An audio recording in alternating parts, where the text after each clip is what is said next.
অনুরোধ করছি সবাই বসে পড়ুন। আপনাদেরকে অনুরোধ করছি আপনারা গেট থেকে সরে ডান দক্ষিণ পাশে এমন পিছনে জায়গাটা সবাই বসে যান।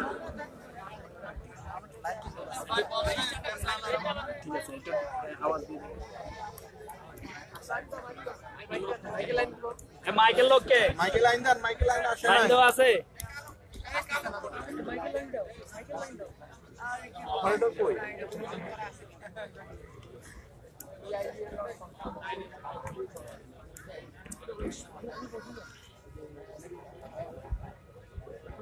আসসালামু আলাইকুম ওয়া রাহমাতুল্লাহ। আলহামদুলিল্লাহ والصلاة والسلام على من لا نبي بعده أما بعد فأعوذ بالله من الشيطان الرجيم ادعوني أستجب لكم. عن نعمان بن بشير رضي الله عنه قال قال رسول الله صلى الله عليه وسلم الطوف والعباد رواه بسند صحيح. সম্মানিত উপস্থিতি, প্রশংসা আল্লাহর জন্য, শান্তি অবতীর্ণ হোক আল্লাহ রাসূলের উপর সাল্লাল্লাহু আলাইহি ওয়াসাল্লাম।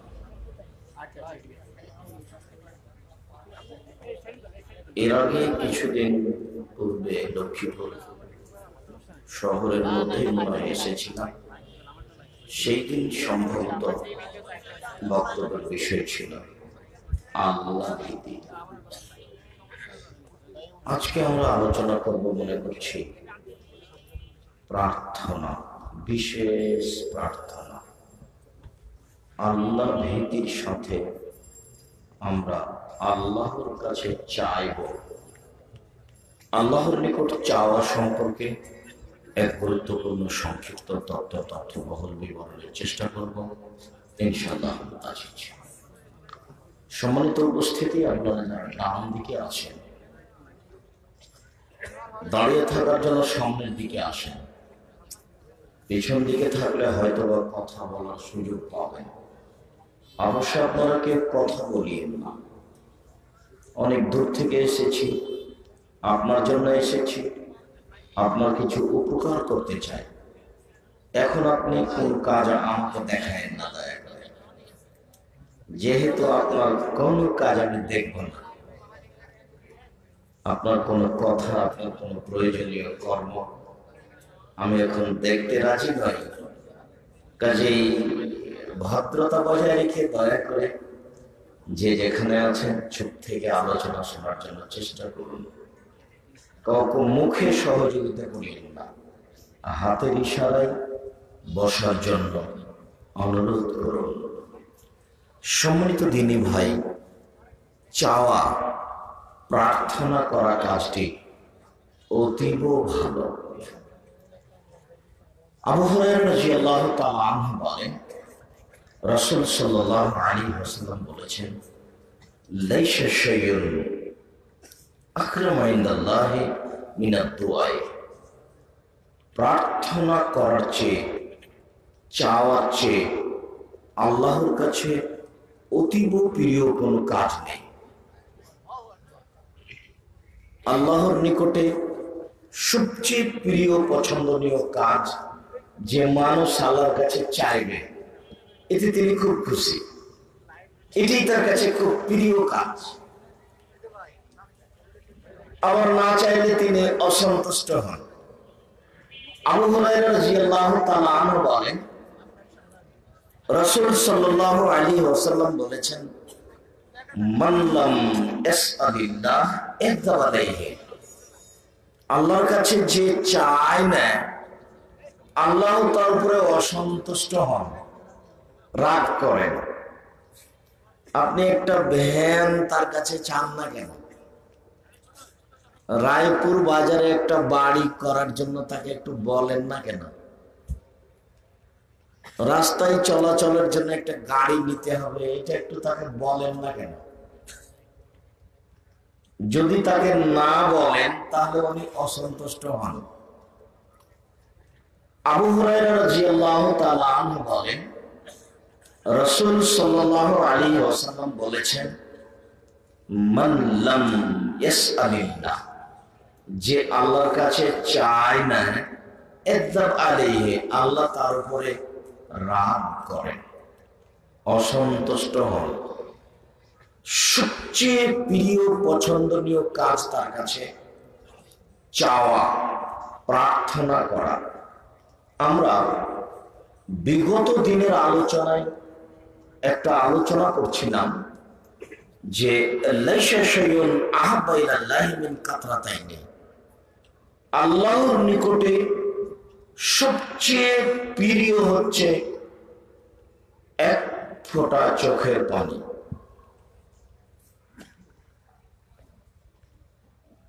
রমজান মাসে ফরজ সিয়াম পালন করা কাজটি আল্লাহর কাছে যত প্রিয়, আল্লাহর ভয়ে এক ফোঁটা চোখের পানি তার চেয়ে লক্ষ গুণ বেশি প্রিয়। একটু কেউ কান্নাকাটি করলেই তিনি খুশি হয়ে যান। তার কাছে অনেক অনেক অনেক প্রিয় কাজ হচ্ছে তার সামনে, তার ভয়ে এক ফোঁটা চোখের পানি। কোটি টাকা দান করলে আল্লাহ অত সন্তুষ্ট হন না, এক ফোঁটা চোখের পানি তার ভয়ে ফেললে তিনি যত সন্তুষ্ট হন। আজকের আলোচনা হলো বিশেষ প্রার্থনা। আজকের আলোচনায় বলছি তার কাছে সবচেয়ে প্রিয় কাজ হচ্ছে চাওয়া। রমজান মাসের সিয়াম পালন করা কাজটি ফরজ কাজ, করতেই হবে। এতে তিনি যত সন্তুষ্ট হন, চাইলে তিনি তার চেয়ে বেশি সন্তুষ্ট হন। আমার কাছেই তো চাইতে হবে। আল্লাহ তাআলা বলছেন, ওয়াইদা সাআলাকা ইবাদি আন্নী ফাইন্নী কারীবুন উজিবু দাওয়াতাদ দাঈ ইযা দাআনি। মুহাম্মদ সাল্লাল্লাহু আলাইহি সাল্লাম শুনেন, আপনাকে যদি মানুষ আমার ব্যাপারে জিজ্ঞাসা করে, আল্লাহ বলছেন, মুহাম্মদ সাল্লাল্লাহু আলাইহি সাল্লাম, আপনাকে যদি আমার ব্যাপারে জিজ্ঞাসা করে তাহলে আপনি বলেন, ইন্নী করিব, আমি মানুষের পাশে আছি। উজিবু দাওয়াতাদ দাঈ ইযা দাআনি, যখনই আমাকে ডাকে তখনই আমি তার কথা শুনি, যা বলে আমি তা মেনে নিই। শোনার জন্য, মানার জন্য প্রস্তুত রয়েছে। আদম সন্তানের কাজের মধ্যে, ইবাদতের মধ্যে সবচেয়ে প্রিয় ইবাদত আমার কাছে একটু চাওয়া, চাইলেই আমি খুশি। আবু হুরায়রা রাদিয়াল্লাহু তাআলা আনহু বলেন, রাসূল সাল্লাল্লাহু আলাইহি ওয়াসাল্লাম বলেছেন, মান সাররাহু আন ইস্তাজিবাল্লাহু লাহু আলা শাদায়েদি ফাল ইকসির দুআ ফির রাখায়ে। যে ব্যক্তি চায় যে বিপদে পড়ে তাকে বললে, শোনো আমি এখন বিপদে পড়েছি, আমার কথা শোনো, এইটা যে চাই। আমার ছেলে জেল হাজতে গেছে, আমার কথা শোনো। আমার জমি দখল করে নিয়েছে, আমি মাজলুম, আমার কথা শোনো, আমাকে বিপদ থেকে বাঁচাও। এইটা যে চাই, যে বিপদের সময় আমি তার কথা শুনি, ফাল ইকসির দুআ ফির রাখায়ে, তাহলে সে যেন ভালো অবস্থায় বেশি বেশি দোয়া করে। বোঝাতে পারিনি, আবার বলতে হবে ওরা। জাযাকাল্লাহ খাইর। মানে সাড়া দিচ্ছে যে বুঝেছি। তার মানে বিপদে পড়ে যদি মনে করি যে আল্লাহ আমার কথা শোনো, তাহলে কি করতে হবে? যখন বিপদে পড়িনি তখন তাকে বেশি বেশি বলতে হবে, তাসবিহ তাহলিল জিকির আজকার করতে হবে বেশি, তাহলেই খুশি হবে। আনাস রাদিয়াল্লাহু তাআলা আনহু বলেন, রাসূল সাল্লাল্লাহু আলাইহি ওয়াসাল্লাম বলেছেন, লা ইয়াসালান্না আহাদুকুম রাব্বাহু হাজাতাহু কুল্লা। তোমাদের সবাই, পৃথিবীর প্রত্যেকটা পুরুষ নারী, তোমরা তোমাদের প্রতিপালকের কাছে চাও, প্রত্যেকটা পুরুষ নারী যেন তাদের প্রতিপালকের কাছে চায়, সব কিছু চাইবে। এই কথা বলার পরে নিচে নামতে নামতে নামতে নামতে এসে বলছেন যে হাত্তা ইয়াসআলা সিসআন আলাইহি ইজান কাতা, যদি স্যান্ডেলের ফিতা ছিঁড়ে যায় সেটাও যেন চাই। জুতা স্যান্ডেলের ফিতা চাইতে হবে মূলত আল্লাহ তাআলা, আল্লাহ রাসূল এই কথা বলেননি, বলেছেন কম থেকে কম, ছোট থেকে ছোট, অল্প থেকে অল্প, এমনকি সুই সুচ দা কুড়াল, প্রত্যেকটা জিনিস যেন মানুষ আল্লাহর কাছে চায়। স্যান্ডেলের ফিতাও হতে পারে, হেঁটে যাচ্ছিলেন, স্যান্ডেলের ওই বাধাটা ফিতাটা ছিঁড়ে গেল, আপনি বললেন ইন্না লিল্লাহি ওয়া ইন্না ইলাইহি রাজিউন, আরে আল্লাহ একটু ব্যবস্থা করে দাও। কথা বলার সাথে সাথে দেখছেন যে একজন স্যান্ডেল জুতা বিক্রি করা ভ্যান নিয়ে চলে যাচ্ছে, আরে তুমি শোনো শোনো, তোমার কাছে স্যান্ডেল ফিতা আছে নাকি? জি আছে, আলহামদুলিল্লাহ।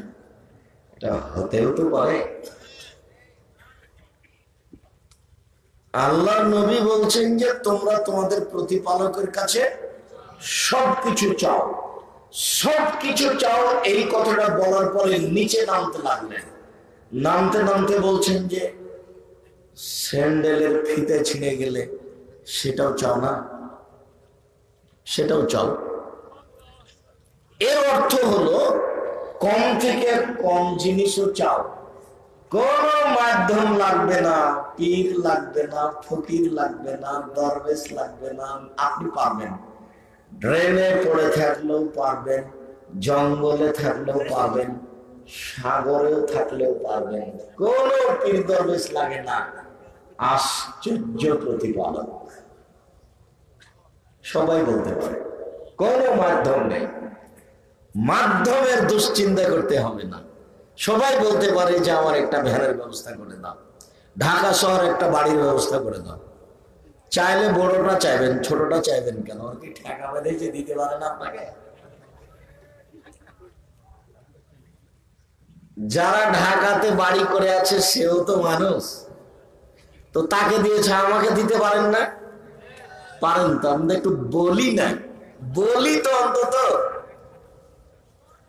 আল্লাহ তাআলা বলেন উদুনি আস্তাজিব লাকুম, পৃথিবীর মানুষ তোমরা আমাকে বলো, আমি তোমাদের কথা মেনে নিব।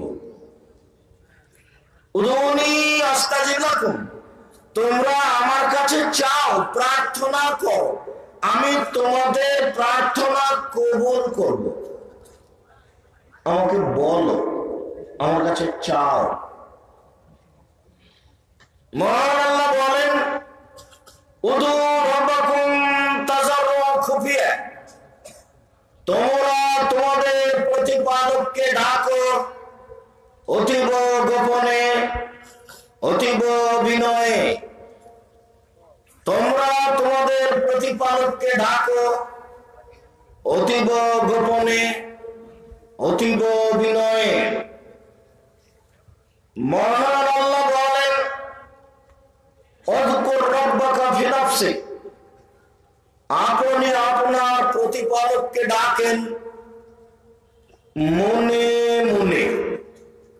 তাজাররুআ খিফা, অতীব গোপনে অতীব বিনয়ে অদোনাল জাহরে মিনাল কওলে, সরবে নয় নীরবে, উচ্চ স্বরে নয় চুপে চুপে, সরবে নয় নীরবে, বিল গুদুই ওয়াল আসাল, সকালে সন্ধ্যায়, সকালে সন্ধ্যায়, কাবলা তলুই শামস কাবলাল গুরুব, সূর্য ডুবার পূর্বে, সূর্য ওঠার পূর্বে, সূর্য ডুবার পূর্বে, সূর্য ওঠার পূর্বে।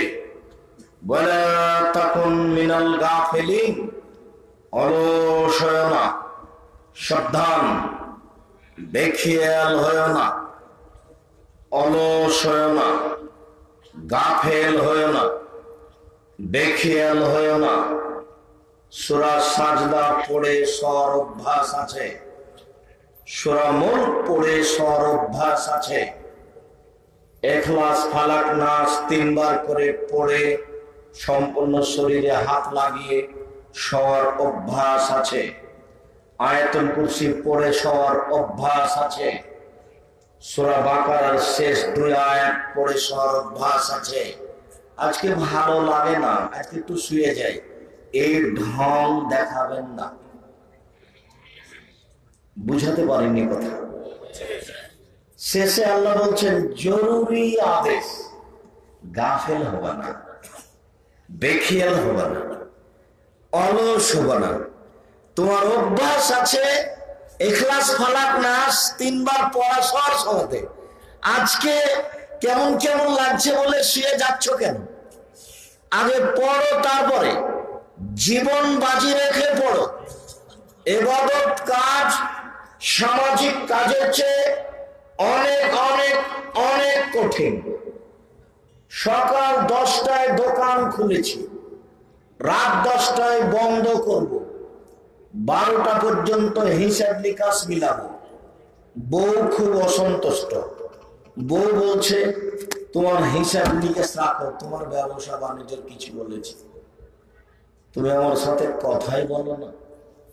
সবকে জীবন বাজি রেখে আপনি দুনিয়াবি কাজ করছেন। সকাল 10টার সময় স্কুলে গেছেন, বিকাল 3টায় ফিরে আসছেন, কঠিন কাজ। চাষি জমি চাষ করতে ফজরের সালাতের পরে গেছে, মাগরিবের সালাতের পরে আসলো, কঠিন কাজ। আবার জমি চাষ করতে গিয়ে লুঙ্গি গুটিয়ে দেয়, লুঙ্গি গুটানো বুঝেন, অনেক পরিশ্রম করে। আল্লাহ তাআলা বলছেন এই কাজ যত কঠিন, ইবাদত তার চেয়ে অনেক অনেক অনেক বেশি কঠিন।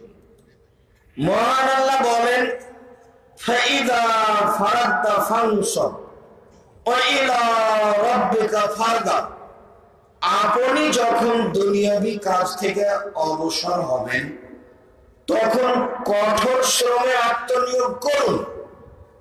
ইবাদত কঠোর কঠিন কাজ, এই কাজে নেমে পড়ুন, কঠিন কাজে নেমে পড়ুন। আর আপনি আমাকে যা বলবেন তা বিনয়ের সাথে কান্নাকাটি করে বলুন। ইবাদত যারা বলছে হালকা, ঠিক বলেনি। রাত 3টায় উঠতে হলে রাত 10টায় ঘুমাতে হবে, জরুরি নীতি। তাহলে আপনি 5 ঘন্টা ঘুমিয়ে রাত 3টায় উঠে সুন্দর করে ওযু করে 2 রাকাত সালাত আদায় করে আল্লাহকে কিছু বলতে পারবেন। প্রতিদিন টিকিয়ে রাখা এটা খুব কঠিন। সূরা ইখলাস 3 বার পড়বেন সকালে, এই কাজটা টিকিয়ে রাখেন 1 সপ্তাহ, দেখি পারেন কিনা। তাই আল্লাহ বলছেন ওয়ালা তাকুন মিনাল গাফিলিন। আদম সন্তান গাফেল হচ্ছে কেন? শুয়ে যাচ্ছ কেন? ওঠো ওঠো, শুয়ে যাচ্ছ কেন? আগে সূরা ইখলাস 3 বার পড়ো, তারপরে কোনো কথা। আল্লাহ বলছেন কে কোরআন মাজিদ পড়ে খায় আর পায়খানা করে দিন কাটে, টাকা তো ইনকাম হচ্ছে, হুজুরের তো কেসা কাহিনী দিয়ে চলে, জনগণ তো কেসা কাহিনী শুনেই চলে। এটা আবার লক্ষ্মীপুর, রায়পুর, নোয়াখালী শিরক দিয়েই চলে। যা আপনারা আমাদেরকে মুসলিম বলেছেন, নাউজুবিল্লাহ, আমি কাউকে মুসলিম বলিনি। আল্লাহে আল্লাহর কসম, আল্লাহে আল্লাহর কসম, আল্লাহে আল্লাহর কসম, 90 সাল থেকে এখন পর্যন্ত আমি কোনোদিন অপ্রয়োজনীয় বাক্য বলিনি। একদিনের কথা বলছেন, 1990 সাল থেকে এখন পর্যন্ত আমি কোনোদিন অপ্রয়োজনীয় বাক্য বলিনি, আমি কোনোদিন কেসা কাহিনী বলিনি, আমি কোনোদিন কণ্ঠস্বরে বক্তব্য দিইনি। এবং বলেছি কণ্ঠস্বরে বক্তব্য জায়েজ নয়, দেখি কোনো মায়ের বেটা প্রমাণ করতে পারে, কিয়ামত পর্যন্ত সময় থাকলো। বলেছি শতকরা 95 জন বক্তা মৃত্যু, বলিনি যে তিনি মৃত্যু। আমি কাউকে নির্ধারণ করে বলিনি। আমার জীবনে আমি কোনোদিন কোনো মাযহাবকে লক্ষ্য করে কথা বলিনি। আমার জীবনে আমি কোনোদিন কোনো ব্যক্তিকে লক্ষ্য করে কথা বলিনি। আমি বলিনি যে অমুক মৃত্যু, আমি বলেছি শতকরা 95 জন বক্তা মৃত্যু। আমি বলেছি শতকরা 98 জন মুফাসসির মৃত্যু। আমি বলিনি যে অমুক মুফাসসির মৃত্যু, এই কথা বলিনি। আমি বলেছি সাদ্দাদের কাহিনী মিথ্যা, কোন মায়ের বেটা বলে না কেন যে সত্য। কোরআন শরীফ চলবে না বলেছি, কোরআন মাজিদ হবে। কোন মায়ের বেটা বলে না কেন যে শরীফ চলবে। কোন কথা আমাকে সহজে ঘুরিয়ে নেওয়া লাগবে না, প্রত্যেকটা কথা আমার শতবার দেখা আছে। জাতির যদি রাস্তাঘাট করে দিতে না পারি, জাতির যদি স্কুল কলেজ করে দিতে না পারি, জাতিকে চূড়ান্ত সঠিক ধর্ম দিতে পারবো ইনশাআল্লাহ। ধর্মের ব্যাপারে জাতিকে ফাঁকি দিয়ে পরকাল হারাতে রাজি নই। 2 নম্বর কোনো কথা, 2 নম্বর কোনো নীতি নিয়ে আমি আব্দুর রাজ্জাক 1 মুহূর্তে 1 মিনিট চলি না। আল্লাহ তুমি মাফ করো, আমি মানুষ। আমি কাউকে মুশরিক বলিনি। লক্ষ্মীপুর শহরে এসে কোনো মানুষকে আমি মুশরিক বলিনি। আমি বলেছি নোয়াখালী, কুমিল্লা, সিলেট, চট্টগ্রাম শিরক বিদআতে পূর্ণ। বন্যা চলে বিপদ সীমার উপর দিয়ে, এসব এলাকায় শিরক বিদআত চলছে বিপদ সীমার উপর দিয়ে।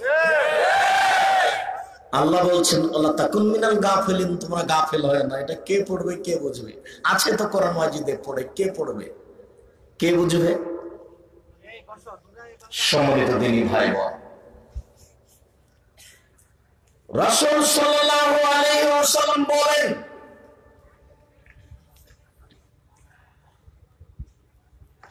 তোমরা তোমাদের প্রত্যেকটা জিনিস তোমাদের প্রতিপালকের কাছে চাও, ছোট থেকে ছোট সব কিছু চাও। তোমরা তোমাদের প্রতিপালককে ডাকো অতীব গোপনে, অতীব বিনয়ে, অতীব গোপনে, অতীব বিনয়ে, সরবে নয় নীরবে, সরবে নয় নীরবে, সরবে নয় নীরবে, সকালে সন্ধ্যায়, সকালে সন্ধ্যায়, সূর্য ডুবার পূর্বে, সূর্য ওঠার পূর্বে, সূর্য ডুবার পূর্বে, সূর্য ওঠার পূর্বে। সাবধান, অলস হয়ে না, বেখেয়াল হয়ে না, গাফেল হয়ে না। জরুরি আদেশ। কে ফলো করবে? আদেশ পালন না করলে 10 লাঠি করে শাস্তি হতো, তাহলে বুঝতে পারত। তো শাস্তি তো হয় না, আদেশ তো ঘোষণা কোরআন মাজিদে আছে। একদিন পড়েছিল সূরা ইখলাস 3 বার, আর পড়ে না। তারপরের দিন না পড়লে পিটাই হতো, তাহলে নাই হতো, কিন্তু পিটাই না তোকে। সমাজে একদিন বলেছে যে আব্দুর রাজ্জাক সাহেব বললেন যে আল্লাহর নবী ওযু করে ডান কাতে এই দোয়া করতেন, اللهم اسلمت نفسي اليك وجهت وجهي اليك وفوضت امري اليك وجعت ظهري اليك رغبة رهبة اليك لا ملجأ ولا منجا منك الا اليك امنت بكتابك الذي انزلت وبنبيك الذي ارسلت। বুখারী মুসলিম। আল্লাহর নবীর স্বাভাবিক নীতি ছিল ডান কাতে শুয়ে এই দোয়া পড়া। হাদিস তো বুখারী মুসলিমে আছে। আপনি আমল না করলে আমি কি করতে পারি? আল্লাহুম্মা বিস্মিকা কামতু ওয়াহিয়া বলে আপনি শুইতে পারেন। রাসূল সাল্লাল্লাহু আলাইহি ওয়াসাল্লাম নিয়মিত এই দোয়া পড়ে শুইতেন যে আব্দুর রাজ্জাক সাহেব এত বড়, আমি কি করি বলেন? আল্লাহর নবী এটাই করেছেন। আপনার সব কিছু চলে, এটা চলে না? আপনাকে বলেছি এই ছেলে, তোমাকে বলেছি 24 ঘন্টার মধ্যে শাহিদুল ইস্তেগফার মুখস্থ করতে হবে। ক্ষমা চাওয়ার সর্দার শাহিদুল ইস্তেগফার। মুরব্বি আপনাকে বলেছি 7 দিনের মধ্যে মুখস্থ করতে হবে।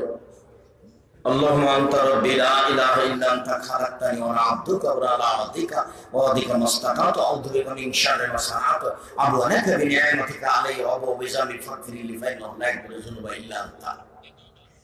বুখারী মুসলিম। সকালে বলে যদি সন্ধ্যা পর্যন্ত সময় মারা যায় তাহলে জান্নাতে যাবে। সন্ধ্যায় বলে যদি সকাল পর্যন্ত সময় মারা যায় তাহলে জান্নাতে যাবে। এই কথা মুহাম্মদ সাল্লাল্লাহু আলাইহি সাল্লাম বলেছেন। যুবক, তুমি তো মুখস্থ করবে, তোমার বাপকে করতে হবে। এটা রাজশাহী চাঁপাইনবাবগঞ্জের ভাষা। তার মানে মুখস্থ করতেই হবে। কেন করেননি? কেন বসে আছেন? থাকবেন কেন? ক্ষমা চাওয়ার সর্দার, এই কথা আল্লাহ রাসূল বলছেন, তার মুখের ভাষা। সাইয়্যিদুল ইস্তিগফার, ক্ষমা চাওয়ার সর্দার। শতবার বলেন, আল্লাহকে ডাকেন, একটু জিকির আজকার করেন। যারা বলছে যে সঠিক আকীদা মানে আর জিকির করো না, আর বেঠিক আকীদা মানে জিকির করো, লা ইলাহা লা ইলাহা লা ইলাহা। তাহলে সঠিক আকীদা মানে আর জিকির করবে না, আর বেঠিক আকীদা মানে করবে। এটা হলো না। রাজশাহী থেকে আসছি তো টাঙ্গাইলে এলাঙ্গাতে ফজরের টাইম হয়েছে। তো এখন ড্রাইভার মাসুমার, আমি গাড়ি থেকে নেমে ওযু করতে যাচ্ছি, দেখছি যে 4 জন মুখামুখি জিকির করছে। 4 জন মুখামুখি খুব জোরে জিকির করছে। তো ড্রাইভার আমাকে বলছে যে ওস্তাদ জি কি করবেন, কেমন করে সালাত আদায় করবেন, খুব যে চিল্লাচ্ছে। মাসুম সেই তো চিন্তা ভাবনা করছি কি যে করি।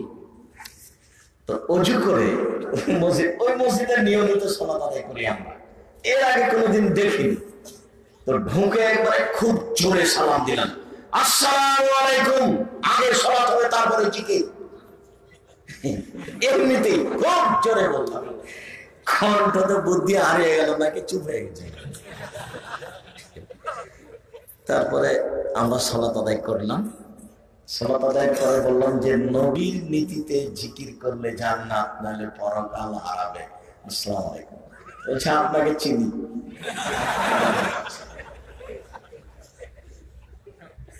জিকির করেন। আবু মুসা আশআরী রাদিয়াল্লাহু তাআলা আনহু বলেন, রাসূল সাল্লাল্লাহু আলাইহি ওয়াসাল্লাম বলেছেন, আফজালু যিকরি লা ইলাহা ইল্লাল্লাহ। পৃথিবীতে সবচেয়ে দামি উত্তম জিকির হচ্ছে লা ইলাহা ইল্লাল্লাহ। ওয়া আফজালু দুআয়ে আলহামদুলিল্লাহ। সবচেয়ে উত্তম দোয়া হচ্ছে আলহামদুলিল্লাহ। যেসব জিকিরে আল্লাহ সন্তুষ্ট হবেন তার সবচেয়ে উত্তম জিকির লা ইলাহা ইল্লাল্লাহ। আল্লাহ বলেন, আযকুর রাব্বাকা ফি নাফসিক। আপনি আপনার প্রতিপালকের জিকির করুন মনে মনে, চুপে চুপে। চুপে চুপে বললে সন্তুষ্ট হন আর পাওয়া যায়। ইজনাদা রাব্বাহু মেদান খাফিয়া। যখন জাকারিয়া আলাইহিস সালাম চুপে চুপে বললেন, অতীব গোপনে বললেন, আমার মাথা চুল পেকে গেছে, আমার হাড় হাড্ডি দুর্বল হয়ে গেছে, আমি বৃদ্ধ মানুষ, আমার স্ত্রী বন্ধা, বাচ্চা দিতে পারে না। এই সময় বাচ্চা চাইবো, চাওয়ার তো কোনো মুখ পথ নেই। কেন? আমি বৃদ্ধ মানুষ, মাথার চুল পেকে গেছে, হাড় হাড্ডি দুর্বল হয়ে গেছে, বউ আমার বাচ্চা দিতে পারে না, বউ বন্ধা, কিন্তু তোমার কাছে চাইলে মানুষ নিরাশা হয় না যে, তাই চাচ্ছি একটা ছেলে দাও না। তখন আল্লাহ বলছেন আচ্ছা ঠিক আছে দিলাম, তোমাকে একে দিলাম। কোনো পীর নেই, কোনো মাধ্যম নেই, কাউকে লাগবে না। জাকারিয়া আলাইহিস সালাম ডাকলেন অতি গোপনে, চুপে চুপে বললেন মাথার চুল পেকে গেছে, হাড় হাড্ডি দুর্বল হয়ে গেছে, তার মানে আমি বৃদ্ধ মানুষ, বাচ্চা নেওয়ার মতো কোনো পরিবেশ নেই, আমার স্ত্রী বন্ধা, বাচ্চা দিতে পারে না, বাচ্চা চাইবো কি করে, কিন্তু তোমার কাছে চাইলে মানুষ নিরাশা হয় না যে, চাইলেই তো পাই, তা আমিও চাচ্ছি একটা বাচ্চা দাও। গোপনে বললেন। তখন আল্লাহ বলছেন আচ্ছা ঠিক আছে দিলাম। বৃদ্ধ বয়সে বাচ্চা নিতে পারে না, আমি পারি, অওয়ালা করলে শাইনকাদের তিনি সর্বশক্তিমান। এই ছেলে চলাচল করছো কেন? নড়াচড়া করবেন না, পাথরের মতো বসে থাকবেন, পাখি যেন মনে করে আপনি পাথর। আর কথার 19-20 হয় না, যেন 19-20 হলে আমি কষ্ট পাবো। অনেক কষ্ট করে এসেছি একমাত্র আপনার জন্য। আরো একটা ভেতরে আশঙ্কা, ভীতি কাজ করে, সেটা হলো এই শতাব্দীতে এইভাবে বক্তব্য দিয়ে বিচার মাঠে টিকতে পারবো কিনা, তা আমার সবসময় সন্দেহ হয়। তার 1 নম্বর সন্দেহ হয় টাকা নিয়ে বক্তব্য দেওয়া, এইটা বিচার মাঠে কি যে হবে তা। যদিও আমি কোনদিন কাউকে টাকার কথা বলিনি, তবু আমার ভয় হয়। এখন এইটা নোয়াখালী, রাজশাহী থেকে একটা গাড়ি যমুনা ব্রিজ পার হয়ে এই পর্যন্ত ফিরে যেতেই তেলের গাড়িতে প্রায় 12-14-15 হাজার টাকা বিল। একদিন যদি আমি নিজে দিই তাহলে পরের দিন আমি আর আসবো না, এসে আমি টিকতে পারবো না। এরপরে নিয়ে যে কি হবে আমি ভালো বুঝতে পারি না, এইটা আমার প্রথম আশঙ্কা। দ্বিতীয় আশঙ্কা, এখনকার বক্তৃতার জগৎ হলো কেসা কাহিনী, এটা একটা ব্যবসা, জীবিকা নির্বাহের একটা মাধ্যম, যে কোনো মূল্যে মানুষকে আকৃষ্ট করতে হবে, কেসা কাহিনী কণ্ঠসুর দিয়ে আকৃষ্ট করতে হবে, যাতে করে আবার ডাকে। বগুড়া শহর থেকে গেছে গাইবান্ধা এক লোক বক্তব্য শিখতে। তখন বলছে, যার কাছে শিখতে গেছে, ও বলছে যে প্রথমে একটা ব্রিফকেস দামি কিনতে হবে, নগদ কথা বলছে, খুব দামি চশমা নিতে হবে, প্যাড ছাপাতে হবে, কয়েক সেট পায়জামা পাঞ্জাবি বানাতে হবে, তারপরে জুতা স্যান্ডেল খুব দামি নিতে হবে। তখন বগুড়ার লোকটা বলছে কেন এগুলো না করলে হয় না? তখন গাইবান্ধার লোকটা বলছে যে তুমি কি আব্দুর রাজ্জাক বিন ইউসুফ যে পলিথিন ব্যাগে চলে? তখন ও বলছে যে তাহলে বক্তব্য শিখার জন্য এগুলো লাগবে, তার মানে এগুলো ভান, কিছু না, কোরআন হাদিস প্রচার নয়, এগুলো সব কেসা কাহিনী, এমনিতেই রূপ। তার উপরন্ত এর সাথে অনেক সমস্যা, ব্যয়বহুল খরচ, সাজগোজ, অনেক আলোকসজ্জা, বাল্ব, এই সেই বিজ্ঞাপন, পোস্টার, অনেক খরচ, সাথে সাথে যুবক যুবতী, নারী পুরুষ, ধুলায় অন্ধকার, মেলার মতো, হিন্দুদের মেলার মতো, সব মিলে বিপদের মধ্যে আছি। জাতির জন্য লিখেছিলাম বক্তা শ্রোতার পরিচয়, কে বক্তা কে শ্রোতা জাতি না পড়লে আমার কিছু করার নেই। জাতির জন্য লিখেছিলাম তাফসির কি মিথ্যা হতে পারে? মানে যা তাফসির ওই বই আছে সবই মিথ্যে, তাফসির মাহফিলই চলবে না, সব কাহিনী মিথ্যে, জাতির সামনে মিথ্যা কাহিনী দিয়ে মানুষকে প্রতারণা দিচ্ছে। সম্মানিত দিনী ভাই বোন, এই কারণে আশঙ্কা হয় বিচারের মাঠে কি দিয়ে টিকবো। আমি চাচ্ছিলাম যে আপনি আমার একটা কথা শুনে, আপনাকে আমি বললাম সূরা ইখলাস 3 বার পড়েন, তাহলে কোরআন মাজিদ পড়ার সময় নেকি হবে। তখন আপনি পড়তে লাগলেন, আপনি যত নেকি পাবেন আমিও তার অর্ধেক পাবো, মানে আপনাকে কমিয়ে দেওয়া হবে না, আপনি যা পাবেন আমিও তাই পাবো, আপনাকে কম দেওয়া হবে না। তার মানে তার রহমতের অভাব নেই, আপনারটুকু ভাগ করে আমাকে দিবেন এটা তার প্রয়োজন নেই। আমি এ আশায় পড়ে আছি যে আপনি যদি একটু শুনে আমল করতেন তাহলে আমিও হয়তো বা আপনারটা দিয়ে বিচার মাঠে টিকতে পারতাম। এই আশা ব্যক্ত করে আপনাকে আমি মানার জন্য অনুরোধ করছি। আপনি দয়া করে কোনো গল্প না করে, কথা না বলে যা বলছি তা একটু মেনে চলার চেষ্টা করুন, আপনিও সফল হবেন, ওখান থেকে আমিও যদি কিছু পাই ইনশাআল্লাহ। আল্লাহ তুমি দয়া করো। আবু হুরায়রা রাদিয়াল্লাহু তাআলা আনহু বলেন, রাসূল সাল্লাল্লাহু আলাইহি সাল্লাম বলেছেন, আফজালু যিকরি লা ইলাহা ইল্লাল্লাহ, মান কানা আখিরু কালামি লা ইলাহা ইল্লাল্লাহ ফাদাখালাল জান্নাহ। যার জীবনের শেষ কালেমা হবে লা ইলাহা ইল্লাল্লাহ, ও জান্নাতে চলে গেছে। জীবনের শেষ কালেমা যদি লা ইলাহা ইল্লাল্লাহ হয় তাহলে সে ব্যক্তি জান্নাতে চলে গেছে। আবু হুরায়রা রাদিয়াল্লাহু তাআলা আনহু বলেন, রাসূল সাল্লাল্লাহু আলাইহি সাল্লাম বলেছেন, লাক্কিনু মাউতাকুম লা ইলাহা ইল্লাল্লাহ, তোমরা তোমাদের মমর্ষ ব্যক্তিকে মরে মরে জান যায়, মরে মরে জান যায়, এরকম ব্যক্তির পাশে লা ইলাহা ইল্লাল্লাহ বলো। কোন ফাঁকে যদি সেও লা ইলাহা ইল্লাল্লাহ বলে তাহলে ও জান্নাতে চলে গেছে। তবে তাকে বলতে বলবেন না, ও খুব কষ্টের মধ্যে আছে। আপনি বলছেন আব্বু লা ইলাহা ইল্লাল্লাহ বলেন, আম্মু লা ইলাহা ইল্লাল্লাহ বলেন, তখন কষ্টের মধ্যে রাগ করে বলতে পারে, যাও এখান থেকে সরো, আমি বলবো না।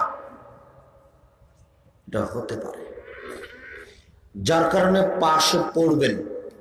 কোরআন মাজিদ পড়লে কোনো লাভ হবে এই কথা মুহাম্মদ সাল্লাল্লাহু আলাইহি ওয়াসাল্লাম বলেননি। সূরা ইয়াসিন পড়ার প্রমাণে হাদিসটি জাল, মানুষের বানানো। এদেশের মাটিতে মানুষের বানানো হাদিস আছে প্রায় 3 লক্ষ, আমার ভাষাতে আছে 10,000। যে কোনো সময়ে 10,000 ঝাল জয়ীফ হাদিস দেখানোর জন্য আমি প্রস্তুত রয়েছি। কোরআন মাজিদ পড়ে তার কাছে কোনো লাভ হবে এই কথা রাসূল সাল্লাল্লাহু আলাইহি ওয়াসাল্লাম বলেননি। আবু জাহল গিফারী রাদিয়াল্লাহু তাআলা আনহু বলেন, আমি মুহাম্মদ সাল্লাল্লাহু আলাইহি ওয়াসাল্লামের কাছে আসলাম, দেখি তিনি ঘুমিয়ে, কাপড়টা বুকের উপরে দিয়ে ঘুমিয়ে আছে। আমি চলে গেলাম, একটু পরে আবার আসলাম, দেখি তিনি জেগে গেছেন। আমাকে দেখে বলছেন, আবু জাহল শোনো, আবু জাহল শোনো, মান কালা লা ইলাহা ইল্লাল্লাহ, কোন মানুষ যদি লা ইলাহা ইল্লাল্লাহ বলে ও মাতা আলা যালিক, আর এইটার উপরে মারা যায়, মানে লা ইলাহা ইল্লাল্লাহ কেটে যায়নি, লা ইলাহা ইল্লাল্লাহ বাতিল হয়নি, লা ইলাহা ইল্লাল্লাহ নষ্ট হয়নি, এইটার উপরে যদি মারা যায় তাহলে সে জান্নাতে চলে গেছে। এই কথা বলতেই আবু জাহল গিফারী বলে উঠলেন, আনসারাকা, চুরি করলে জেনা করলেও জান্নাতে যাবে? আল্লাহ রাসূল বলছেন, আনসারাকা, চুরি করলে জেনা করলেও যাবে। আবু জাহল গিফারী বলছেন, আনসারাকা, চুরি করলে জেনা করলেও যাবে? আল্লাহ রাসূল বলছেন, আনসারাকা, চুরি করলে জেনা করলেও যাবে। আবু জাহল গিফারী বলছেন, আনসারাকা, চুরি করলে জেনা করলেও যাবে?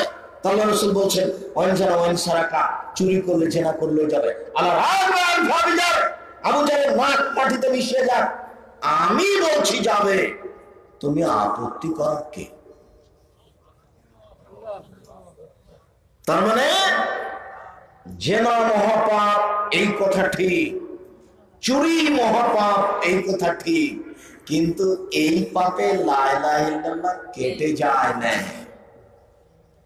শিরক করলে কেটে যায়। পীর সাহেবের কাছে বাচ্চা চাইলে এটা কেটে গেছে, কবরের কাছে কিছু চাইলে এটা কেটে গেছে। এই দেশের কুসংস্কার কুনীতি মেনে চললে এটা কেটে যাবে, তখন এটা টিকবে না। তাই আল্লাহ রাসূল বলছেন, আবু জাহল শোনো, কেউ যদি লা ইলাহা ইল্লাল্লাহ বলে আর এইটার উপরে মারা যায়, এই কথাটা মনে হয় ভালো করে বোঝাতে পারেনি। মানে চুরি মহাপাপ, মহাপাপ মানে কি? তার দুনিয়ার শাস্তি হাত কেটে নেওয়া, ব্যতিক্রম আশ্চর্য পাপ। এরপর লা ইলাহা ইল্লাল্লাহ কেটে যায় না। জেনা মহাপাপ, আশ্চর্য পাপ। 3 শ্রেণীর মানুষকে হত্যা করতে হয়, মেরে ফেলতে হবে। তার 2 শ্রেণীর মানুষের বাঁচার পথ আছে। কেউ যদি আপনাকে হত্যা করে, আপনি যদি আমাকে হত্যা করেন, তাহলে আমার বাপ মা আপনাকে হত্যা করে নেবে। কিন্তু আমার বাপ মা যদি ছেড়ে দেয়, কিসাস না নেয়, তাহলে আপনি বেঁচে গেলেন, তবে পাপটা ছিল হত্যার যোগ্য। আপনি বলছেন যে গাভীর দুধ হারাম, বলছেন যে মদ হালাল, তাহলে আপনাকে এখন হত্যা করা হবে। ফাঁসির মঞ্চে দাঁড় করানো হয়েছে, ফাঁসি টান টান, তখন বলছে ভুলেছে ভুলেছে ভুলেছে ভুলেছে, গাভীর দুধ হালাল, তাকে ফাঁসির মঞ্চ থেকে নামিয়ে নিতে হবে, বেঁচে গেল। কিন্তু বিবাহ করার পরে যদি কেউ জেনা করে, তাকে বাঁচানোর পৃথিবীতে কোনো পথই নেই, তাকে হত্যা করতে হবে, একথাই চূড়ান্ত। তাকে যদি বাঁচাতে হয়, তাহলে মুহাম্মদ সাল্লাল্লাহু আলাইহি ওয়াসাল্লামকে আবার দুনিয়াতে আসতে হবে। যেহেতু মুহাম্মদ সাল্লাল্লাহু আলাইহি ওয়াসাল্লাম কিয়ামত পর্যন্ত আর কোনোদিন দুনিয়াতে আসবেন না, বিবাহ করার পরে জেনা করলে তার বাঁচার পথ কোনোদিন আর বের হবে না। এরপরেও কেউ জানতে পারলো না, আপনি কান্নাকাটি করলেন, আপনি ক্ষমা পেয়ে যাবেন, আপনার লা ইলাহা ইল্লাল্লাহ কেটে যায়নি, কিন্তু শিরক করলে কেটে যাবে। এই কথাটাই আবু জাহল গিফারি রাসূল মুখামুখি বলছেন। আল্লাহ রাসূল বলছেন, কে যদি লা ইলাহা ইল্লাল্লাহ বলে আর এইটার উপরে যদি মারা যায়, তাহলে জান্নাতে যাবে। তো মুখের উপর আবু জাহল গিফারি বলছেন, চুরি করলে জেনা করলে যাবে। আল্লাহ রাসূল বলছেন, চুরি করলে জেনা করলে যাবে। আবার বলছেন, চুরি করলে জেনা করলে যাবে। আল্লাহ রাসূল বলছেন, চুরি করলে জেনা করলে যাবে। আবু জাহল গিফারি বলছেন, অবাক হয়ে যাচ্ছেন, এটা হয় কেমনে? এত বড় পাপ করার পরেও জান্নাতে যাবে? তখন আল্লাহ রাসূল বলছেন, চুরি করলে জেনা করলে যাবে, তোমার নাক মাটিতে মিশে যাক, আমি বলছি জান্নাতে যাবে, তুমি আপত্তি করার কে? হাদিস বুখারী মুসলিম। আর ওই সময়টা আমি বলেছি, আম গাছে জাম ধরতে পারে ধরে না, অমাবস্যা রাতে চাঁদ উঠতে পারে উঠে না, শোয়ের ছিদ্র দিয়ে লাঙ্গলের ফল ঢুকতে পারে ঢোকে না, শোয়ের ছিদ্র দিয়ে লাঙ্গলের ফল ঢুকে যেতে পারে, আম গাছে জাম ধরে যেতে পারে, অমাবস্যার চাঁদে রাত উঠে যেতে পারে, অমাবস্যার রাতে চাঁদ উঠে যেতে পারে, এগুলো ঘটে যেতে পারে। আমি যে কথা বলছি, আমার কথাতে সন্দেহ আছে বলে কিয়ামত পর্যন্ত চেষ্টা করলে সরিষা ঢোকানো যাবে না। এই কথাটা বলেছি ওই সময় যখন বলেছি বুখারী মুসলিম। আমার নিজের কথার উপর এই কথা বলিনি। এখন হুজুর বুঝতে না পারে বদনাম করে বেড়াচ্ছে যে তাহলে হুজুরের কথা কি এতই দামি, যে আম গাছে জাম ধরে যেতে পারে কিন্তু আব্দুর রাজ্জাক সাহেবের কথাতে সরিষা ঢুকবে না। আমি আমার কথা বলিনি। এই কথাটা কোন সময় বলেছি বলেন তো? যখন বলেছি বুখারী মুসলিম, তখন আমি এই কথাটা বলেছি। তার মানে বুখারী মুসলিমের হাদিস, কিয়ামতের পূর্বে মুহূর্তে যদি রাসূলের বলা কথাগুলি এই বাতাস ইথার থেকে ধরে মানুষ, আর ওইটা যদি বুখারী মুসলিমের বিপরীত হয়ে যায়, তাহলে মানুষ ওইটা মানবে না, বুখারী মুসলিমের কথাই মানবে। মানুষে বললো যে মিসিং ভুল ধরেছে,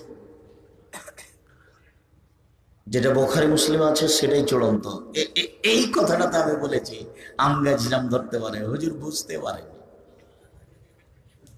আমি নিঃস্ব ফকির মানুষ, আমার আর কি দাম আছে, আমার তো কোনো বিদ্যা বুদ্ধিও নাই, এমনি রাস্তায় চলে, আপনারা জোর করে ডেকে নিয়ে আসেন, সে আমি বক্তব্য দিতে জানি এটা আমার মনে হয় না।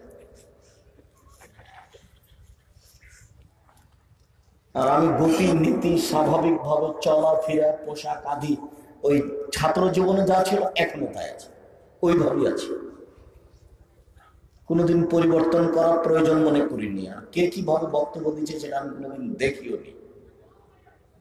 ছাত্র জীবনে কেসা কাহিনী বলতাম, যখন শিক্ষক জীবন শুরু হলো রংপুর, গাইবান্ধা, গোবিন্দগঞ্জ, তখন পরিচালক বললেন যে এই মসজিদে খুতবা দিলে কোরআন এবং হাদিসের অনুবাদ করতে হবে, ব্যাখ্যা বললে মেম্বার থেকে নামিয়ে দেব। তখন আমি বললাম আচ্ছা ঠিক আছে, অনুবাদ করে খুতবা দেব। তখন হাদিস মুখস্থ করতে লাগলাম, কত হাদিস মুখস্থ করলাম, দেখি যে আর কারো দেখতে পায় না, শুধু খালি এমনি সব ঘুরে।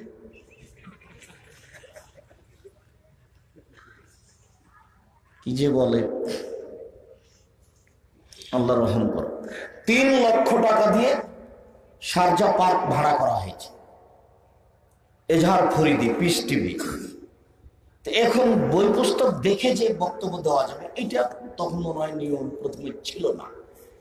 এখন মৌলানা সাহেব যে বিষয়ে বক্তব্য দিবেন সে বিষয়ে অন্তত 8টা এপিসোড দিতে হবে, 8টা 30 মিনিট, মানে 38 মিনিট এক বিষয়ের উপরে। আজকের বিষয় কি? বিশেষ প্রার্থনা। বিশেষ প্রার্থনায় 8টা এপিসোড 38 মিনিট দিতে হবে। এখন হুজুরের 31 মিনিটে যা ছিল সব শেষ হয়ে গেছে। এখন উনি বলছেন যে আর যাবো না, এই যাও, এইবার যে এজাহার ফরিদি খেপে গেল, ভাতও দেবে না দুপুরে, হোটেলে আর গাড়ি ভাড়া দিয়ে নিয়েও যাবে না। আপনারা তো বুঝতে পারছেন না কিসের সম্মান, পিটাবে ভাত খানের উপর। 8 টাকা করে দিতে হবে, না ছাড়া কোনো পথ নেই। আমাকে বলছে আব্দুল রাজাক সাহেব, आपको आज 20 এপিসোড দেনা হয়, 20টা বক্তব্য দিতে হবে। তার মানে যে লস আছে, এত টাকা দিয়ে হোটেল ভাড়া নিয়েছে, 20-40 জন কর্মচারী এসেছে, 2টা মেশিন আছে, এই দীর্ঘ সময়। তখন আমি বলছি হযরত খাস क्यों कर रहे हैं, आप जब तक रहेंगे मैं रहूंगा, যতক্ষণ পর্যন্ত আপনি থাকবেন ততক্ষণ পর্যন্ত আমি আছি ইনশাআল্লাহ। কতটি এপিসোড হবে এই চিন্তা আপনি করবেন না। 20টা কেন বলছেন, 40টা হতে পারে, ওই হিসাব করি না। মেশিন চলতে থাকবে, আমি চলতে থাকবো ইনশাআল্লাহ। আমাদের কাছে যে বিদ্যা বেশি আছে এই কথা নয়, কিন্তু ওই বিষয়ের উপরে হাদিস মুখস্থ আছে আগে থেকে, এটাই হলো সম্ভব, যার কারণে টিকা যায়, না আমরা টিকতাম না। সম্মানিত দিনী ভাই বোন, বলছিলাম জিকির, সবচেয়ে উত্তম জিকির হলো লা ইলাহা ইল্লাল্লাহ। আবু হুরায়রা রাদিয়াল্লাহু তাআলা আনহু বলেন, রাসূল সাল্লাল্লাহু আলাইহি সাল্লাম বলেছেন, খায়রুদ দুআ আরাফা, আরাফার দিনের দোয়া সবচেয়ে দামি দোয়া। আর খায়রু মা কুনতু আনা, আমি যে দোয়া বলেছি সেই দোয়া সবচেয়ে দামি দোয়া। আমার পূর্বে সকল নবীগণ যে জিকির দোয়া বলেছেন সেটা হলো সবচেয়ে দামি জিকির। আরাফার মাঠের দোয়া সবচেয়ে দামি দোয়া। আমি যে দোয়া পড়েছি এইটা সবচেয়ে দামি দোয়া। সকল নবী যে দোয়া পড়েছেন সেইটা সবচেয়ে দামি দোয়া। সেটা হলো লা ইলাহা ইল্লাল্লাহু ওয়াহদাহু লা শারীকা লাহু লাহুল মুলকু ওয়া লাহুল হামদু ওয়া হুয়া আলা কুল্লি শাইইন কাদির। লা ইলাহা ইল্লাল্লাহু ওয়াহদাহু লা শারীকা লাহু, আল্লাহ ছাড়া কোনো মাবুদ নেই, তিনি এক, তার কোনো শরীক নাই। লাহুল মুলকু ওয়া লাহুল হামদু, প্রশংসা তার, রাজত্ব তার, ওয়া হুয়া আলা কুল্লি শাইইন কাদির, সর্বশক্তিমান তিনি। এটা হলো উত্তম দোয়া, এটা হলো উত্তম জিকির। আবু হুরায়রা রাদিয়াল্লাহু তাআলা আনহু বলেন, আল্লাহ নবী বলেছেন, এই জিকির যদি 24 ঘন্টায় কেউ 100 বার পড়ে, 24 ঘন্টায় যদি এই জিকির 100 বার পড়ে, তাহলে পৃথিবীর যে কোনো সমস্যা থেকে বেঁচে যাবে এবং শয়তান তার কোনো ক্ষতি করতে পারবে না। যখন 100 বার হবে তখন জিকির, আর যখন এমনি হবে তখন দোয়া। 24 ঘন্টায় 100 বার পড়তে পারলেই হলো। এইটাতে আছে 100 বার। আর সুবহানাল্লাহি ওয়া বিহামদিহি, শুধু সুবহানাল্লাহি ওয়া বিহামদিহি, এটা শুধু সুবহানাল্লাহি ওয়া বিহামদিহি, এটা হলো 100 বার। এছাড়া সুবহানাল্লাহ, আলহামদুলিল্লাহ, লা ইলাহা ইল্লাল্লাহ 33, 33, 34। এছাড়া সুবহানাল্লাহ, আলহামদুলিল্লাহ, লা ইলাহা ইল্লাল্লাহ বিছানায় শোয়ার সময়তে 10, 10, 10। কথা বুঝতে পারছেন না মনে হয়? আবু হুরায়রা রাদিয়াল্লাহু তাআলা আনহু বলেন, রাসূল সাল্লাল্লাহু আলাইহি সাল্লাম বললেন, খুঁজো জান্নাতাকুম, সঙ্গী সাথী তোমরা ঢাল গ্রহণ করো, তোমরা বিপদ থেকে বাঁচো, ঢাল গ্রহণ করো। তখন সাহাবীগণ বলছেন, তো শত্রু চলে এসেছে, ঢাল গ্রহণ করতে বলছেন মানে বিপদ থেকে বাঁচতে বলছেন কেন? শত্রু কি চলে এসেছে? শত্রু কি চলে এসেছে? তখন আল্লাহ রাসূল বলছেন, না না না না, শত্রু আসেনি, ওয়ালাকিন খুযু জান্নাতাকুম মিনান নারে, তোমরা জাহান্নাম থেকে বাঁচো, জাহান্নাম থেকে বাঁচার জন্য ঢাল গ্রহণ করো। কুলু, তোমরা বলো সুবহানাল্লাহ, আলহামদুলিল্লাহ, লা ইলাহা ইল্লাল্লাহ, আল্লাহু আকবার। সুবহানাল্লাহ, আল্লাহর পবিত্রতা বর্ণনা করি, আলহামদুলিল্লাহ, আল্লাহর প্রশংসা করি, লা ইলাহা ইল্লাল্লাহ, আল্লাহ ছাড়া কোনো মাবুদ নেই, আল্লাহু আকবার, তিনি সবচেয়ে বড়। সুবহানাল্লাহ, আলহামদুলিল্লাহ, লা ইলাহা ইল্লাল্লাহ, আল্লাহু আকবার। এক মুজাল্লাবাতুন, এটা হলো ঢাল। 2 মুআকিবাতুন, এটা পিছন দিক থেকে রক্ষা করবে। 3 আমালুন সালেহ বাকিয়া, এটা স্থায়ী শতানো, এটা স্থায়ী শতানো, এটা স্থায়ী শতানো। 4 এক জাহান্নাম থেকে বাঁচার মাধ্যম। 2 এটা ঢাল। 3 এটা পিছন থেকে রক্ষা করবে। 4 এটা স্থায়ী শতানো। মনে থাকবে না? মনে হয়। সুবহানাল্লাহ, আলহামদুলিল্লাহ, লা ইলাহা ইল্লাল্লাহ, আল্লাহু আকবার। আবু হুরায়রা রাদিয়াল্লাহু তাআলা আনহু বলেন, রাসূল সাল্লাল্লাহু আলাইহি ওয়াসাল্লাম বলেছেন, কালেমাতানে, 2টি শব্দ, খাফিফাতানে আলা লিসানে, মুখে হালকা, অতীব হালকা,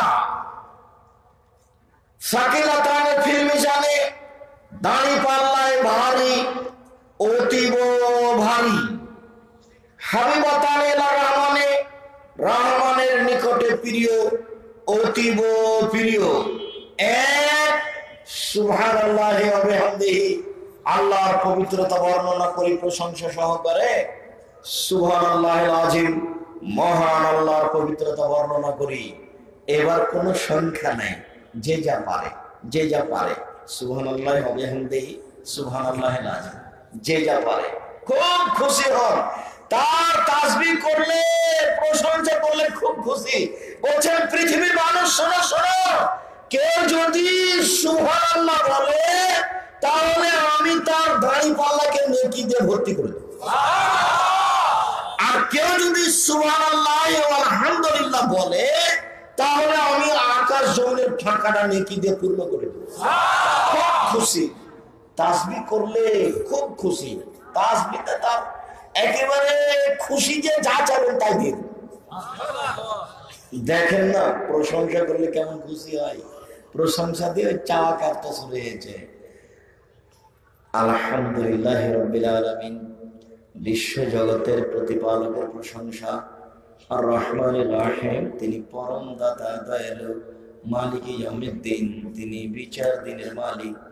ইয়াকা না'বুদু, একমাত্র তোমার ইবাদত করি। ওয়া ইয়াকা নাস্তাইন, একমাত্র তোমার নিকটে সাহায্য চাই। তুমি আমার একটা কথা শোনো, তুমি আমার একটা কথা শোনো, তুমি আমার একটা কথা শোনো। ইহদিনাস সিরাতাল মুস্তাকিম, তুমি আমাকে সোজা পথ দেখাও। সিরাতাল লাযিনা আন'আমতা আলাইহিম, ওই পথ দেখাবে যেটা ভালোবেসেছ। গায়রিল মাগযুবি আলাইহিম ওয়ালাদ দালিন, ওই পথ দেখায় না যেটা খারাপ বেসেছ। আমিন। দীর্ঘ সময় ধরে তোমাকে যেটা বললাম এই কথাটা শোনো। এক, সমস্ত প্রশংসা তোমার। দুই, পরম দাতা দয়ালু তুমি। তিন, বিচার দিনের মালিক তুমি। তালিকার তার খালি বড়ত্ব বর্ণনা করা হচ্ছে, হঠাৎ কথা বললো খেলে যায়। চার, একমাত্র তোমারই ইবাদত করি। পাঁচ, একমাত্র তোমার কাছে সাহায্য চাই। তুমি আমার একটা কথা শোনো, তোমারই কাছে সাহায্য চাই, কারোর কাছে নয়। তুমি আমার একটা কথা শোনো, আমাকে সোজা পথ দেখাও। কেউ যে বলছে দেওয়ানবাগিয়াতে আসো, কেউ যে বলছে শিয়া হয়ে যাও, কেউ যে বলছে কাদিয়ানি হও, কেউ যে বলছে মাঝভান্ডারি হও, কেউ যে বলছে দল করো, কেউ যে বলছে সংগঠন করো, কেউ যে বলছে এইখানে আসো। আমি এখন কোন পথে যাই? আবুল আলা মওদুদী রাহিমাহুল্লাহ বলছেন আমাকে রাজপথ দেখাও, আমি কোন পথে যাই? তুমি আমার একটা কথা শোনো, তুমি আমাকে সোজা পথ দেখাও। ওই পথ দেখাবে যেটা ভালোবেসেছো, ওই পথ দেখায় না যেটা খারাপ বেসেছ। আমিন। দীর্ঘ সময় ধরে তোমাকে যেটা বললাম সেটা তুমি কবুল করো। সূরা ফাতিহাতে একটাই কথা আছে, সেটা হলো সঠিক পথ। এই জন্য একাই থাকলেও পড়তে হবে, জামাতে থাকলেও পড়তে হবে, সরাবে পড়তে হবে, নীরবে পড়তে হবে, সবাই পড়তে বাধ্য। পৃথিবীতে ব্যতিক্রম বিরল দোয়া, দোয়ার জগতে এত দামি দোয়া, এত উন্নত মানের কোন দোয়া নেই। আর এই পুরো দোয়াটাতে একটাই কথা আছে, আর সেইটা প্রশংসা দিয়ে শুরু হয়েছে। হঠাৎ যদি কোনো মানুষকে বলেন যে 10,000 টাকা দেন তো আমার ছেলের হাত ভেঙে গেছে, আমি মেডিকেলে নিয়ে যাব, তখনও বলবে কে তুই রে? যদি আপনি বলেন ভাইজান আপনি সবাইকে ভালোবাসেন, অসহায় মানুষকে আপনি দেন, আমি জানি আমার ছেলের হাত ভেঙে গেছে, আপনার হাত ধরে বলছি আপনি আমাকে 10,000 টাকা দেন, আমাকে ফিরিয়ে দিয়েন না, আমি খুব বিপদে পড়েছি, তখনও বলবে সে তো কি যে করি, দেখুন টাকা পয়সা তো হাতে নেই, আচ্ছা ঠিক আছে একটু পরে আয়, এরকম একটা কিছু বলবে। আর জোর করে যদি হোমসি খেলি বলেন তাহলে বলবে তুই কে, তুই জায়গা নেই। মহান আল্লাহ সর্বশক্তিমান, দেখেছেন তাকে 5টা কথা বলছে। সমস্ত প্রশংসা তোমার, পরম দাতা দয়ালু তুমি, বিচার দিনের মালিক তুমি, একমাত্র তোমার ইবাদত করি, একমাত্র তোমার কাছে সাহায্য চাই। তুমি আমার একটা কথা শোনো, এর নাম সূরা ফাতিহা। প্রশংসা করলে খুব খুশি। সুবহানাল্লাহ, আলহামদুলিল্লাহ, তাসবিহ তাহলিল জিকির আজকার করতে শিখুন, তাসবিহ তাহলিল জিকির আজকার করতে শিখুন। সাওবান রাদিয়াল্লাহু তাআলা আনহু বলেন, আমি যদি জানতে পারতাম সবচেয়ে দামি সম্পদ কোনটা, সঞ্চয় করে রাখতাম যার যাকাত লাগে না। আমি সাওবান যদি জানতে পারতাম কোনটা দামি সম্পদ, সঞ্চয় করে রাখলে যাকাত লাগে না, সেটা আমি সঞ্চয় করে রাখতাম। আমি সাওবান যদি জানতে পারতাম কোনটা দামি সম্পদ, সঞ্চয় করে রাখলে, সংগ্রহ করে রাখলে টাকা লাগে না, যাকাত লাগে না, সেটা আমি রাখতাম।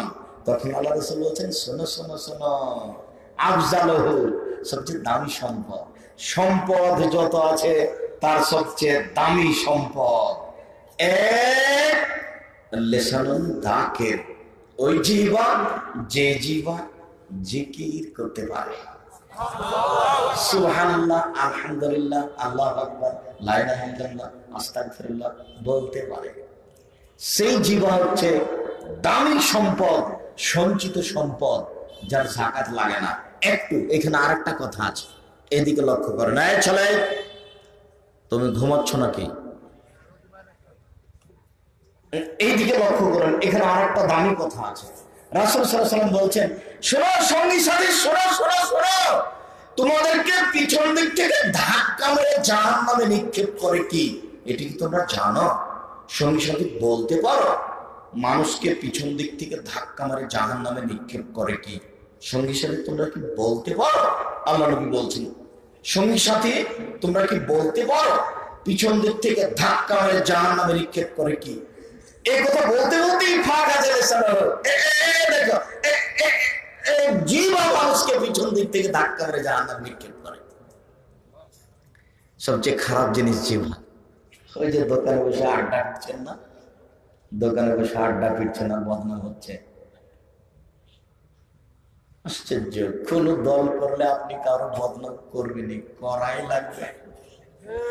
আপনি বুঝতে পারছেন না জিবা আপনার কত বড় শত্রু।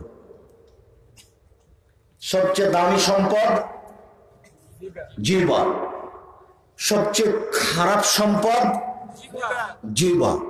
জিবা মানুষকে কি করতে পারে? পিছন দিক থেকে ধাক্কা মেরে জাহান্নামে নিক্ষেপ করতে পারে। চলমান জীবন করেন জিবাটাকে চলমান, সেটা কি সবসময় জিকের মধ্যে থাকবে। মেয়ে বলছে আব্বু আব্বু খেয়ে নেন, আব্বু এসে খেয়ে নেন, তখন আপনি উঠছেন, আচ্ছা আসছি আম্মু।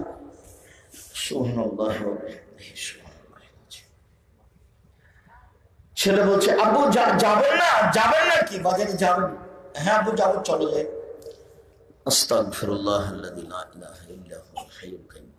মানে কথা জীবন চলছে, এরই ফাঁকে ফাঁকে জিকির আজকাল তাসবিহ তাহলিল।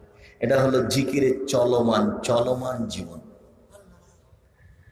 আপনাকে করতে হবে, না করলে ক্ষতি আপনার। নেকি খালি লুটে নেন যে যা পারে। এক সুবহানাল্লাহতে অনেক কিছু তো ধরে না যে কেউ। খালি যে শুয়ে থাকছে, খালি শুয়ে থাকছে আর মানুষের বদনাম করছে, বদনাম করছে মানুষের আর গীবত করছে। সেদিন বলে যায়নি যে ক্ষমতা দেখাবেন না? ওই কথাটা তো বলে গেছিলাম। রাসূল সাল্লাল্লাহু আলাইহি ওয়াসাল্লাম বলেন 3 শ্রেণীর মানুষ জান্নাতে যাবে। 3 শ্রেণীর মানুষ জান্নাতে যাবে। 1, আল্লাহর ভয়ে কাঁদে যে। 2, আল্লাহর রাস্তায় পাহারা দেয় যে। 3, অপর নারী বেগানা নারীকে দেখে চক্ষু নিচু করে যে। ভুলে গেলেন? এটা খুব কঠিন জিনিস। অপর নারীকে দেখে চক্ষু নিচু করে যে সে জান্নাতে যাবে। রাসূল সাল্লাল্লাহু আলাইহি সাল্লাম বললেন, শোনো, তোমরা 6টা জিনিস গ্রহণ করো, আমি তোমাদেরকে জান্নাতে নিয়ে যাব। কিভাবে নিয়ে যাব সেটা আমার ব্যাপার, আমি জিম্মেদার। 1, কথা বললে সত্য কথা বলো। 2, ওয়াদা করলে পূর্ণ করো। 3, আমানত মসজিদ মাদ্রাসার টাকা রাখা হলে সময় দিয়ে দাও। 4, জেনা করো না। 5, ক্ষমতা দেখায় না, হাত ব্যবহার করো না, রিক্সাওয়ালাকে থাপ্পড় দিও না, অসহায় মানুষকে জেল হাজতে দিও না, ক্ষমতা দেখায় না। 6, চক্ষু নিচু করো, বেগানা নারীকে দেখে চক্ষু নিচু করো। কিভাবে জান্নাতে নিয়ে যেতে হবে সেটা আমার ব্যাপার। যাবে বলছেন যে আমি আল্লাহ রাসূলকে জিজ্ঞাসা করলাম, আল্লাহর নবী, কোন মহিলার উপরে যদি হঠাৎ চোখ পড়ে যায় তাহলে আমি কি করবো? এটা জিজ্ঞাসা। আল্লাহ রাসূল হঠাৎ যদি কোনো মহিলার উপরে চোখ পড়ে যায় তাহলে আমি কি করব? তখন তিনি আমাকে বলছেন, ফামানের আনসার, তুমি মুখ ফিরিয়ে নিও। তাই আমি বলেছি যে টিভির সামনে যে বসে আছেন, ওই যে রং মাখানো পতিতালয়ের মহিলাটা পড়ছে, খবরও তো জানে যে সারা পৃথিবীর মানুষ টিভির পর্দায় বসে আছে, এরপরেও ওইভাবে রং মেখে এসে পড়ছে। আপনি তার মুখের উপরে মুখ রেখে চোখ রেখে কেমনে খবর শোনেন? আপনার ঈমান কাজ করে কেমনে? আপনার কাছে ঈমান কাজ করে না, ঈমান ভিন্ন জিনিস। যদি খবর শুনতেই হয় তাহলে এইভাবে বসে থাকতে হবে। ওর মুখের উপরে চোখ রেখে খবর শুনছেন, তখন আপনি ঈমানদার। একে আপনাকে যদি কে ঈমানদার বলে সেও বোকা। ঈমান যত বেশি হবে পাপ তত কম হবে। ঈমান যত কম হবে পাপ তত বেশি হবে। তাহাজ্জুদ পড়লেও, বোরখা পড়লেও, তাসবিহ তাহলিল জিকির আজকার করলেও, হাজারো বোরখাধারিণী মহিলা জিকির আজকার করে, তাহাজ্জুদ পড়ে, জেনার গল্প ঠিকই আছে। হাজারো পুরুষ 5 ওয়াক্ত সালাত আদায় করে, কোরআন তেলাওয়াত করে, রাতে তাহাজ্জুদ পড়ে, জেনার সাথে লিপ্ত আছে। পাপ, ঈমান যত কম হবে পাপ তত বেশি হবে তাহাজ্জুদ করলে। ঈমান এসব সালাত আদায় করে আপনি আর আপনার চাচাতো ভাই দুজন বাড়ি যাচ্ছিলেন, দোকানে টিভিতে চলছে, আপনার ভাই বসে গেলেন, টুপি মাথায় আছে, আপনি 1 মিনিট থামার পরে আপনি বলছেন ছি ছি ছি, না এগুলো দেখা যায় নাকি, এসব ল্যাংটা মেয়ে, এটা একটা শরমের ব্যাপার আছে না, আপনি চলে গেলেন, এর নাম ঈমান। আপনারা যদি হাদিস বর্ণনা করেন, কারো হাদিস চলবে না। খেলাফুল মুরুয়াত, ভদ্রতার কাজ যদি হয়, কেউ যদি বাজারে ঘুরে আরো হাদিস বর্ণনা করে, তাহলে তার হাদিস চলবে না। বিনা প্রয়োজনে দোকানে বসে আছে এরকম যদি প্রমাণ হয়, তাহলে তার হাদিস চলবে না। আমরা তেমন মানুষ নই, তবে দোকানপাটে বসি নেই। 19 বছর থেকে নওদাপাড়াতে আছে, নওদাপাড়ার কোন দোকানদার চায়ের স্টল চিনে, কে জানি চিনতে পারে, আমার জানা নেই। আমি কোনোদিন 1 মিনিটের জন্য বসিনি। আমার মা বলেছে দোকানে বসিও না, প্রাইভেট পড়ায় না, দাওয়াত খায়ও না, কাউকে বন্ধু হিসেবে গ্রহণ করো না।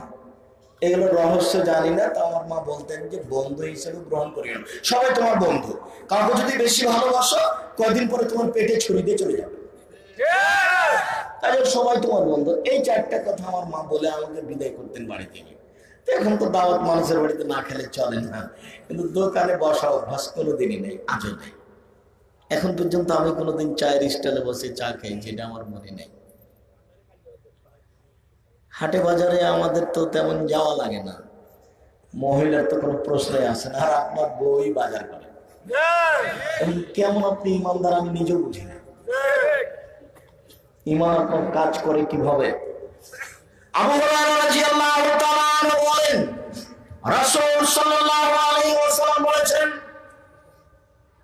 ইস্তাজাবু লিল আবদি মা লাম ইয়াদু বিসমিন আও কাতিয়াত রাহিমিন। প্রত্যেকটা মানুষের দোয়া প্রার্থনা কবুল করা হবে যতক্ষণ পর্যন্ত পাপের দোয়া করবে না এবং সম্পর্ক ছিন্নের দোয়া করবে না, ওয়ালাম ইয়াস্তাজিল এবং তাড়াহুড়া করবে না, তাহলে দোয়া কবুল করা হবে। একটু আবার প্রথমে যাই, পাপের দোয়া। জেনা করার সময় বলছে আল্লাহ যেন কেউ না দেখে, চুরি করার সময় বলছে আল্লাহ যেন কেউ না দেখে, সম্পর্ক ছিন্নের দোয়া। শ্বশুর বাড়ি থেকে এসে স্ত্রীকে বলছে তোর বাপের বাড়ি যেন আল্লাহ আর কোনোদিন না নিয়ে যায়, সম্পর্ক ছিন্নের দোয়া। হুজুর মাওলানা সাহেব আপনাদের এখানে এসে বলছেন কত যে টাকা দিতে চেয়েছিলেন আর বিদায়ের সময় দিচ্ছেন না, তখন হুজুর বলছেন আল্লাহ যেন আপনাদের এলাকাতে আর কোনোদিন না। এমনটা হতে পারে না ভাইয়া? তো আল্লাহ রাসূল বলছেন যে সম্পর্ক ছিন্নের দোয়া করলে কবুল হবে না, আর পাপের দোয়া করলে কবুল হবে না। 3, তাড়াহুড়া করলে দোয়া কবুল হবে না। কিলা ইয়া রাসূলুল্লাহ মান ইস্তিজাল। সাহাবীগণ বলছেন আল্লাহ রাসূল তাড়াহুড়া কি জিনিস, এটা যে বুঝতে পারলাম না। তাড়াহুড়া মানে পাপের দোয়া করলে কবুল হবে না, এটা বুঝলাম। সম্পর্ক ছিন্ন করার দোয়া করলে কবুল হবে না, এটা বুঝলাম। কিন্তু তাড়াহুড়া করলে দোয়া কবুল হবে না, এটা যে বুঝতে পারলাম না। তখন আল্লাহ রাসূল বলছেন শোনো শোনো শোনো, একই লোকটা বল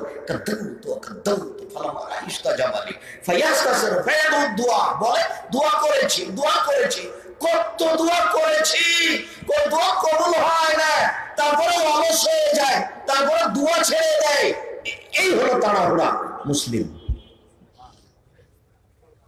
অনুরোধ করছি, মুরব্বী জোরালো অনুরোধ করছি, আপনি অনুরোধ রক্ষা করুন। দোয়া করতে লেগে কোনোদিন ক্লান্ত হবেন না, মরা পর্যন্ত বলতে থাকেন। মুসা আলাইহিস সালাম 1 থাপড় দিয়ে একটা লোককে মেরেছিলেন, মরা পর্যন্ত বলেছেন রব্বি ইন্নী যালামতু নাফসি ফাগফিরলি, হে আমার প্রতিপালক আমি 1 থাপড় দিয়ে একটা মানুষকে মেরেছি, তুমি আমাকে ক্ষমা করো। মরা পর্যন্ত বলেছেন, এটা প্রথম জীবনে ঘটেছে।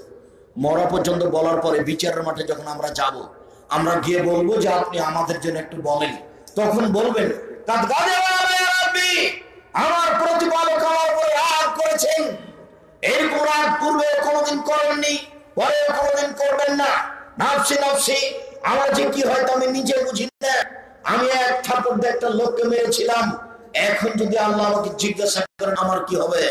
সম্মানিত দিনী ভাই বোন, মুসা আলাইহিস সালাম পুরো জীবন ক্ষমা চেয়েছেন। রব্বি ইন্নী যালামতু নাফসি ফাগফিরলি, হে আমার প্রতিপালক, আমি এক থাপ্পড় দিয়ে একটা লোককে হত্যা করেছি, তুমি আমাকে ক্ষমা করো। দোয়া করতে করতে কোনোদিন ক্লান্ত হবেন না। কবুল হয়েছে কি না এটা আপনার দেখার বিষয় নয়, মন খারাপ করবেন না। ছেলেটার জন্য পরীক্ষার ভালো রেজাল্টের জন্য 6 মাস যাবৎ বললাম, কত কান্নাকাটি করলাম, দেখি ছেলে ফেল করেছে। তখন বুঝলাম যে কি হয়েছে, দোয়া কবুল হয়নি। শোনেন, ছেলেটা দুর্ঘটনা থেকে বেঁচেছে, এটা যে আপনি বুঝতে পারলেন না, দোয়া কবুল হয়ে গেছে আর একটা, কিন্তু আপনি তো আপনার মতো বুঝেছেন।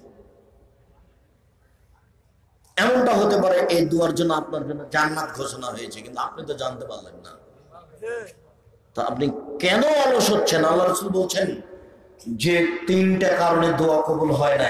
1, পাপের দোয়া করলে। 2, সম্পর্ক ছিন্ন করার দোয়া করলে। 3, তাড়াহুড়া করলে। দোয়া প্রার্থনা করেন, তাড়াহুড়া করবেন না জীবনে কোনোদিন। তাড়াহুড়ার কোনো সুযোগ নেই, কোনো হোক আর না হোক, আপনি আপনার কাজ বলতে থাকেন, রব্বি ফির ওয়ারহাম ওয়ান্তা খায়রুর রাহিমিন, তুমি দয়া করো, তুমি ক্ষমা করো, তুমি যে বড় দয়াবান, তুমি যে বড় ক্ষমাবান। আন্নী মাসানি যুররা ওয়ান্তা আরহামুর রাহিমিন, আমি বড় বিপদে, তুমি বড় দয়াবান, আমি বড় বিপদে, তুমি বড় দয়াবান, আমি বড় বিপদে, তুমি বড় দয়াবান। হাসবুনাল্লাহু নি'মাল ওয়াকিল, নি'মাল মাওলা নি'মান নাসির। হাসবুনাল্লাহু নি'মাল ওয়াকিল, নি'মাল মাওলা নি'মান নাসির। রব্বিগফিরলি ওয়া লিওয়ালিদাইয়া ওয়া লিমান দাখালা বাইতা মুমিনান ওয়াল মুমিনিনা ওয়াল মুমিনাত। আমাকে ক্ষমা করো, আমার বাপ মাকে ক্ষমা করো, পৃথিবীর সকল মুসলিম পুরুষ নারীকে ক্ষমা করো। রব্বিরহামহুমা কামা রাব্বায়ানি সগীরা।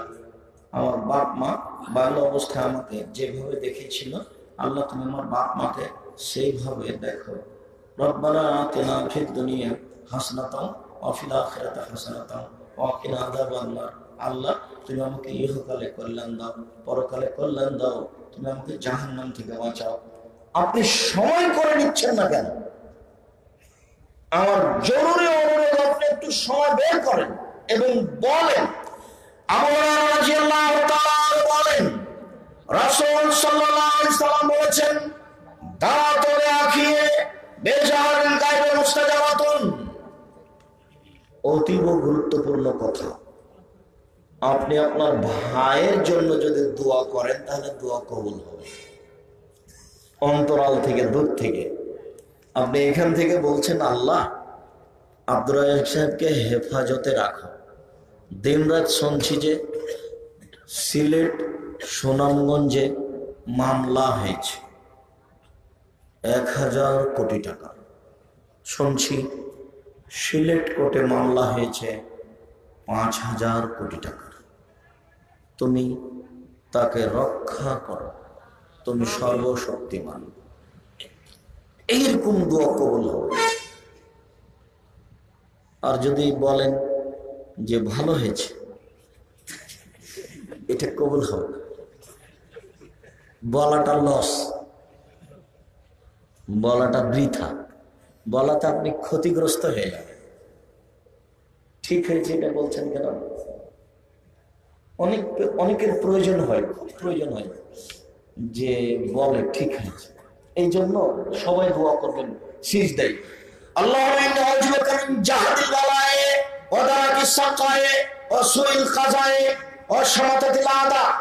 আল্লাহুম্মা ইন্নী আউযু বিকা মিন জাহদিল বালায়ে, আল্লাহ তোমার কাছে সমস্যা থেকে বাঁচতে চাই। আল্লাহুম্মা ইন্নী আউযু বিকা মিন জাহদিল বালায়ে অদারাকে সাকায়ে, কঠিন দুরবস্থা থেকে তোমার কাছে বাঁচতে চাই। আল্লাহুম্মা আউযুবিকা মিন জাহাদিল বালায়ে অদারাকি সাকায়ে অসুইল কাজায়ে, উপরে যেন আমার ব্যাপারে খারাপ সিদ্ধান্ত না হয়, এই ব্যাপারে তোমার কাছে আমি আশ্রয় চাই। অসামাতাতিল আদা, আমার শত্রু যেন না হাসে, এমন কোনো যেন কর্ম আমার না ঘটে, আমার যেন জেল হাজত না হয়, আমার ছেলে যেন দুর্বিসন্ধি কোনো পাপে না পড়ে, শত্রু হাসবে, এরকম কাজ থেকে তুমি আমাকে রক্ষা করো। যখন তখন বলবেন, সিজদায় বলবেন আল্লাহুম্মা আউযুবিকা মিন জাহাদিল বালায়ে ওয়াদারাকিস সাকায়ে ওয়াসুইল কাজায়ে ওয়াসামাতাতিল আদা। আপনি বলবেন আল্লাহুম্মা আউযুবিকা মিন ইলমিন লা ইয়ানফা ওয়া মিন কলবিন লা ইয়াখশা ওয়া মিন নাফসিন লা তাযবা ওয়া মিন দাওয়াতিন লা ইস্তাজাবু লাহা।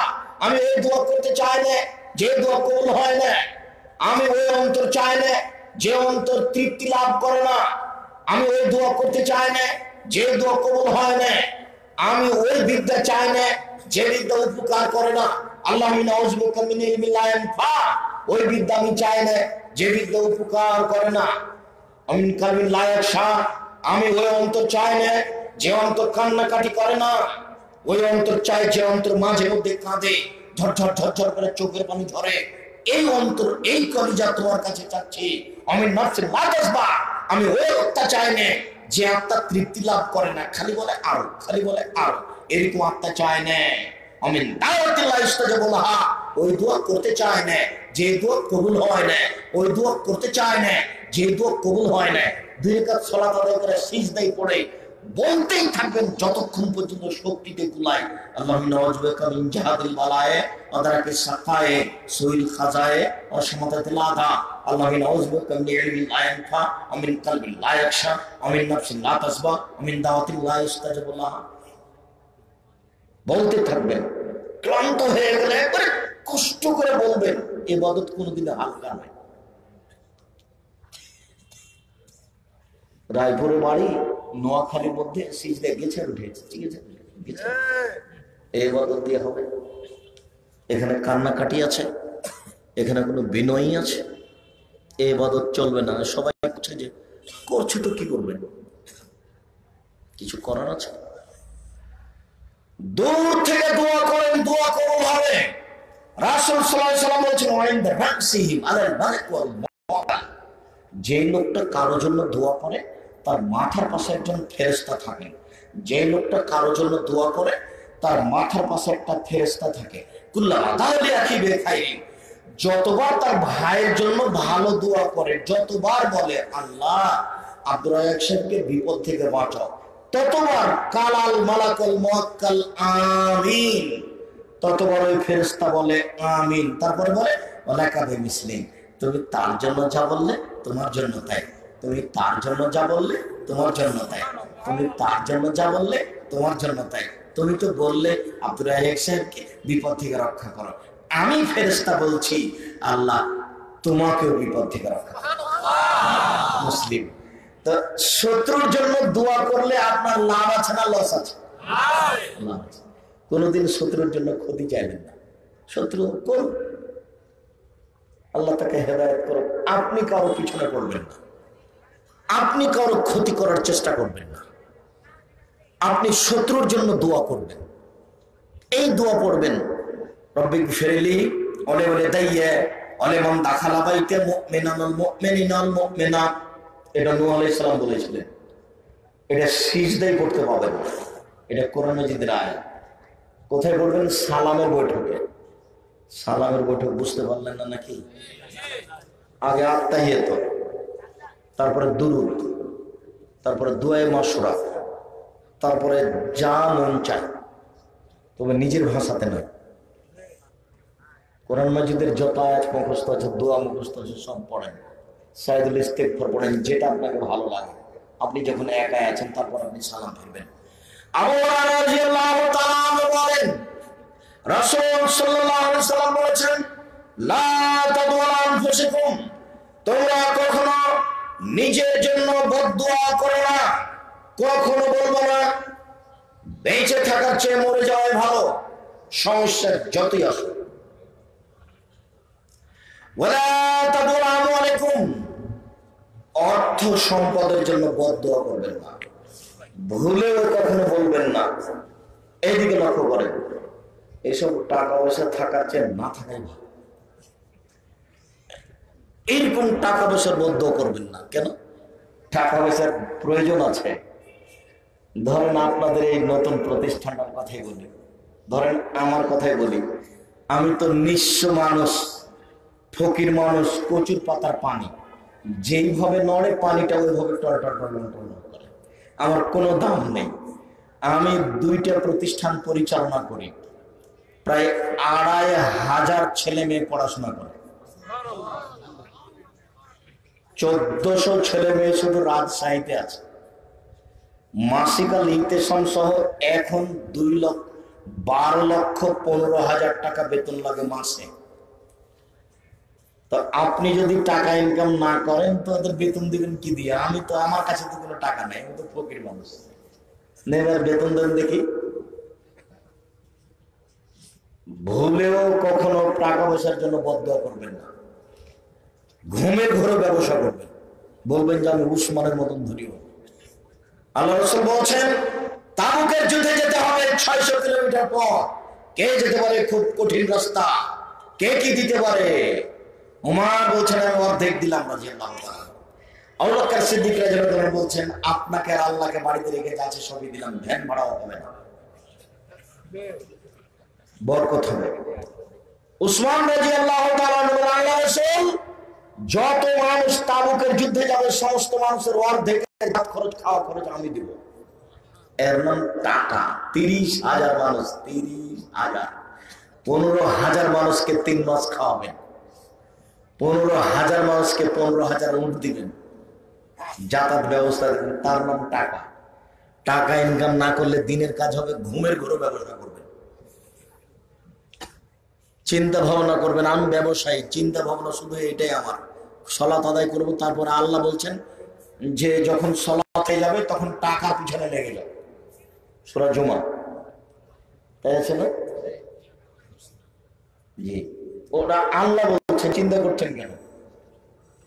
যে জামিয়া সালাফিয়া ডাঙ্গিপাড়া পবা রাজশাহীতে মসজিদ তৈরি হচ্ছে বাইতুল হামদ, যার পুরো ঢালাই হয়ে যাবে সামনে রবিবারে ইনশাআল্লাহ। 60% ঢালাই হয়েছে, বাকি 40% হয়ে যাবে। শুধু পুরো ঢালাইতে প্রায় 100 টন রড লাগে, প্রায়